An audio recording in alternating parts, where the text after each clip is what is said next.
राधिकेश। शुभ दुर्गा अष्टमी। दुर्गा नाम ही इतना सुंदर है कि इस नाम को लेते ही सारे डर दूर भाग जाते हैं। आप सभी से प्रार्थना है आज के इस शुभ पर्व दुर्गा अष्टमी पर्व पर दुर्गा मैया का नाम ज़्यादा से ज़्यादा अपने मन में और अपनी वाणी से जपते रहिएगा। जय माँ दुर्गा, जय माँ दुर्गा, जय माँ दुर्गा, जय माँ दुर्गा, जय माँ दुर्गा, जय माँ दुर्गा, जय माँ दुर्गा, जय माँ दुर्गा। आज है नवरात्रि का 8वां दिन। 8वां दिन होता है बड़ा ही महत्वपूर्ण। कहते हैं यदि ना कर सके हम अच्छे से किसी व्रत को पूरे 9 दिन तक या फिर किसी पूजा अर्चना को पूरे 9 दिन तक, तो हमें बस अष्टमी का व्रत रख लेना चाहिए। इससे फल मिल जाता है पूरे 9 दिन का। बस अष्टमी को अच्छी तरीके से साधना जप कर लेना चाहिए, इससे फल मिल जाता है पूरे 9 दिन का। महाअष्टमी होती है वास्तव में बहुत ही महत्वपूर्ण। इस एक दिन अगर हम दिल से माता रानी को प्रसन्न करने के लिए उनके निष्काम भाव से पूजा अर्चना सेवा करें तो माता हम सभी पर प्रसन्न होकर हमें मन इच्छित वर प्रदान करती है। हमारे सभी दुखों का अंत हो जाता है और माता की कृपा से सब कुछ सुखमय हो जाता है। आप सभी से प्रार्थना है कि इस महापर्व, इस महाअष्टमी के शुभ दिन आप सभी पूर्ण रूप से माता को समर्पित होकर माता की भक्ति में लीन रहने का प्रयास कीजिए। और सबसे सर्वश्रेष्ठ भक्ति होती है हमारे ईश्वर के पवित्र नाम का जाप करते रहना। सो हो सके तो आज दिन भर माता के सामने बैठ के माता के पवित्र नाम का जाप कीजिए। इससे माता की कृपा आप पर बरसेगी और माता की कृपा से सब कुछ सुखमय हो जाएगा। जय माँ दुर्गा, जय माँ दुर्गा, जय माँ दुर्गा। आज है नवरात्रि का 8वां दिन। 8वें दिन हम करते हैं माता महागौरी की पूजा अर्चना सेवा। महागौरी नाम ही इतना सुंदर है। गौरी ये नाम इसलिए इतना ज़्यादा सुंदर है क्योंकि ये नाम माता का हुआ पिता शिव जी के कारण। जैसे हम सभी जानते हैं कि माता ने शिव जी को प्रसन्न करने के लिए बहुत दृढ़ निष्ठावान तपस्या करी। तो जब शिव जी माता से प्रसन्न हो गए और माता को वरदान देने के लिए उनके समक्ष पहुँचे तो पिता महादेव ने देखा कि इतने वर्षों की कड़ी तपस्या करने के कारण माता का शरीर क्षीण हो चुका था और उनका वर्ण भी काला हो चुका था। तब पिता महादेव ने अपनी जटाओं में धारित पवित्र गंगा जी द्वारा उनका स्नान करवाया, जिससे माता का वर्ण वापस से सुंदर गौर सा हो गया और उनका नाम हुआ महागौरी। जय माँ गौरी, जय माँ गौरी, जय माँ गौरी। माँ गौरी ने ऐसी तपस्या करी जिसके बारे में अगर त्रिदेव भी कहें तो बस वो कहते हैं एक ही बात, माँ पार्वती सी तपस्या ना कभी किसी ने की है और ना ही कभी कोई कर सकता है।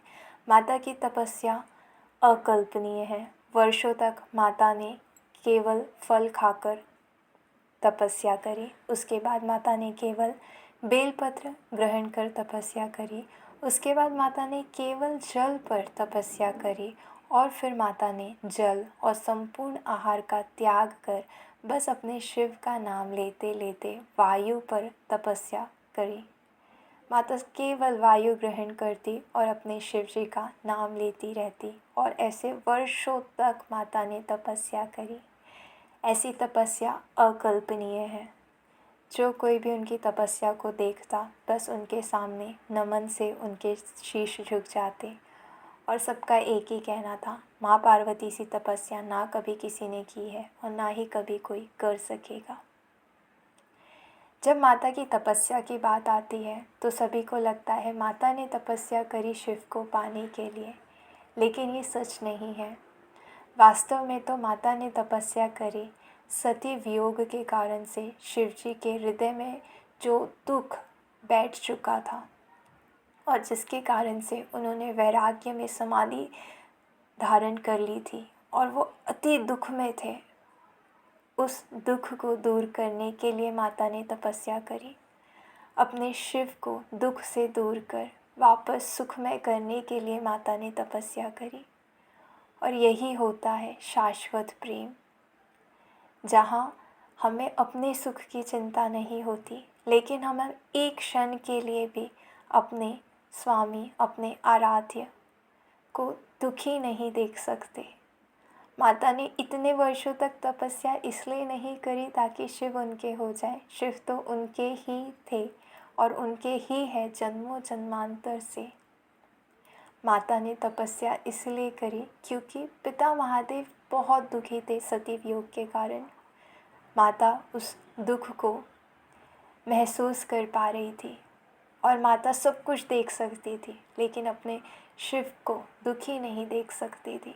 इसलिए इतने वर्षों तक इतनी कड़ी तपस्या माता ने करी, जिससे भक्ति से प्रसन्न होकर पिता शिव अपने दुख का त्याग करें और वापस से उन्हें स्वीकार लें। सो माता ने जो तपस्या करी वो शिव को पाने के लिए नहीं करी, बल्कि अपने शिव को सती वियोग के कारण से जो दुख था उस दुख को दूर कर वापस से शिव को प्रसन्न करने के लिए तपस्या करी।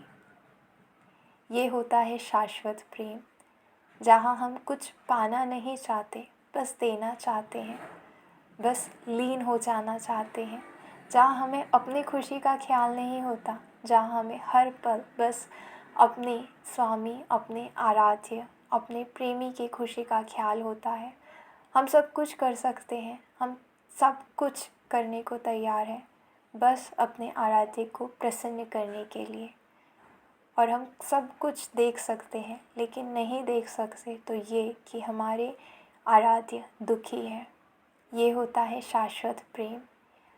शिव शिवा सा प्रेम बहुत ही सौभाग्य से प्राप्त होता है।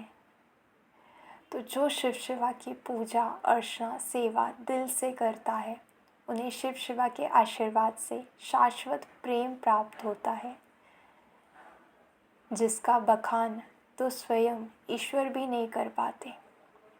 वो शाश्वत प्रेम।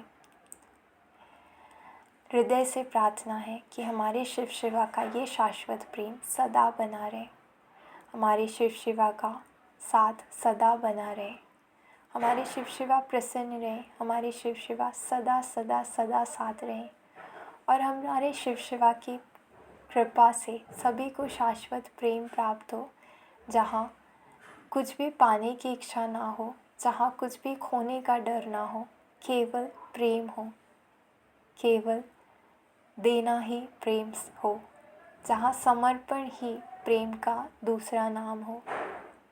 क्योंकि वास्तव में कुछ पाना प्रेम नहीं होता, खुद को समर्पित कर देना ही प्रेम होता है, जिस तरीके से माता गौरी ने कर दिया था। माता गौरी ने पूर्ण रूप से खुद को समर्पित कर दिया था शिव जी में, इसीलिए माता इतने वर्षों तक इतनी दृढ़ तपस्या को कर सकी।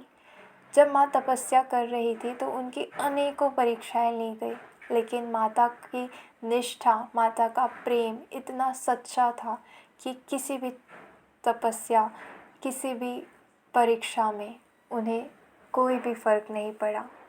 माता को तो ना स्वर्ग चाहिए था, ना माता को वैकुंठ का सुख चाहिए था, माता को तो केवल अपने शिव की प्रसन्नता चाहिए थी। और अपने शिव को प्रसन्न करने के लिए माता ने इतनी दृढ़ तपस्या करी, खुद को भुला दिया, केवल शिव को याद रखा, हर सांस में सिर्फ शिव का नाम जपा। वो है माता गौरी। इसलिए आज उनकी हम पूर्ण प्रेम से पूजा करते हैं। हम क्या, स्वयं पिता महादेव भी माता गौरी की पूजा करते हैं, क्योंकि माता ने जो किया वो सच में अकल्पनीय है और सराहनीय है। और इतना सराहनीय है कि हम अपने वचन, अपनी वाणी द्वारा उस तपस्या की, उस प्रेम की सराहना भी नहीं कर सकते। जो प्रेम माँ पार्वती ने पिता शिव को दिया वो अनंत है, अपार है, किसी भी वचनों में वो बताया नहीं जा सकता। ऐसा शाश्वत प्रेम है हमारे शिव शिवा का। हमारे शिव शिवा का ये शाश्वत प्रेम और साथ सदा बना रहे, पूर्ण हृदय से प्रार्थना यही।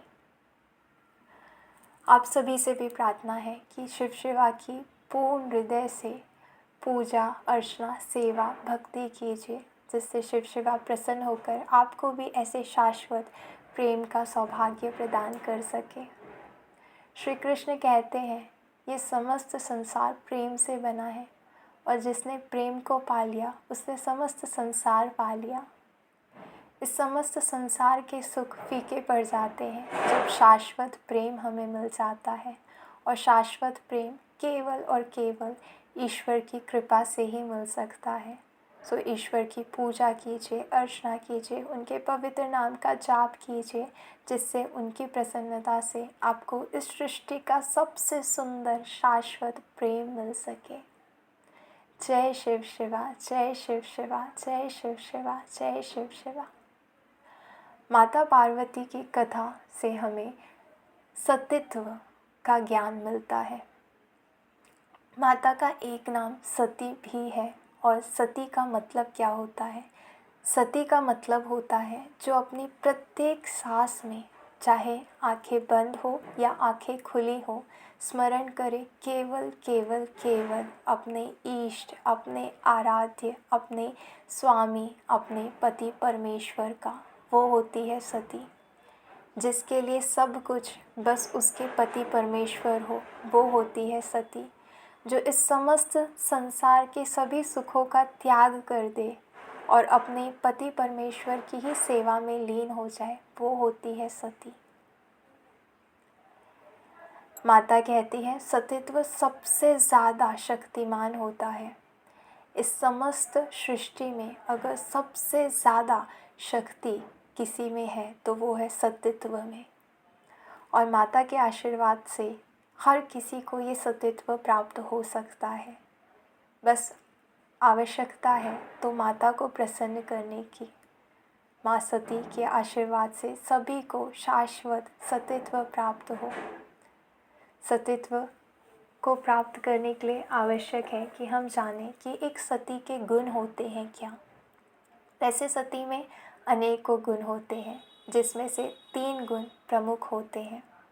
सतीत्व का पहला गुण होता है कि जो सती होती है वो अपनी प्रत्येक सांस में, चाहे आंखें खुली हो चाहे आंखें बंद हो, बस अपने पति परमेश्वर का ही नाम जपती है। ये सती का पहला गुण होता है। सती का दूसरा गुण होता है कि वे अपने पति परमेश्वर की प्रसन्नता के लिए ही हर कर्म करती है। एक सती के लिए उसकी खुशी कुछ नहीं होती। एक सती के लिए उसकी खुशी बस इतनी ही है कि उसके आराध्य, उसके पति परमेश्वर सदा खुश रहें, और वो अपने हर कर्म बस इसीलिए करती है। ये सती का दूसरा गुण होता है। सती का तीसरा गुण होता है कि वो अपने पति परमेश्वर से कभी भी ऊंची आवाज़ या क्रोध में बात नहीं करती, क्योंकि उसके लिए उसके पति वास्तव में परमेश्वर का ही रूप होते हैं, और कोई अपने परमेश्वर से कैसे क्रोध में या ऊंची आवाज़ में बात कर सकता है। तो ये सती का तीसरा गुण होता है। माता की कथाएं पढ़ेंगे तो आपको और भी बहुत कुछ जानने को मिलेगा। जब सतीत्व का पालन होगा तो माता सती के आशीर्वाद से अवश्य ही सतीत्व की महाशक्ति प्राप्त होगी। और सतीत्व का जो सुख होता है वो तो वैसे भी अनंत होता है। उसके सामने तो कुछ प्राप्त करने की इच्छा शेष रह ही नहीं जाती। आप सभी से प्रार्थना है कि इस महा अष्टमी का लाभ लीजिए और शिव शिवा को प्रसन्न कीजिए। उनके समक्ष बैठकर जय शिव शिवा, जय शिव शिवा, जय शिव शिवा, जय शिव शिवा, जय शिव शिवा, जय शिव शिवा, जय शिव शिवा का निरंतर जाप कीजिए, जिससे शिव शिवा प्रसन्न हो और आपके सभी मनोकामनाएं पूर्ण हो और आपको शाश्वत प्रेम का अनुभव हो। आपको जीवन में शाश्वत प्रेम मिले। शिव शिवा की कृपा सभी पर बनी रहे। शिव शिवा की कृपा से सभी का कल्याण हो। शिव शिवा की कृपा से सभी को शाश्वत प्रेम मिले। शिव शिवा की कृपा से सतियों का सत अखंड हो। शिव शिवा की कृपा से सौभाग्यवती स्त्रियों का सौभाग्य अखंड हो। शिव शिवा की कृपा से सभी को भक्ति का आशीर्वाद मिले। शिव शिवा की कृपा से सभी को भक्ति का प्रेम मिले। शिव शिवा की कृपा से सभी को सुख प्राप्त हो। पावन हृदय से प्रार्थना यही। जय शिव शिवा, जय शिव शिवा, जय शिव शिवा। जय जय श्री राधे कृष्ण।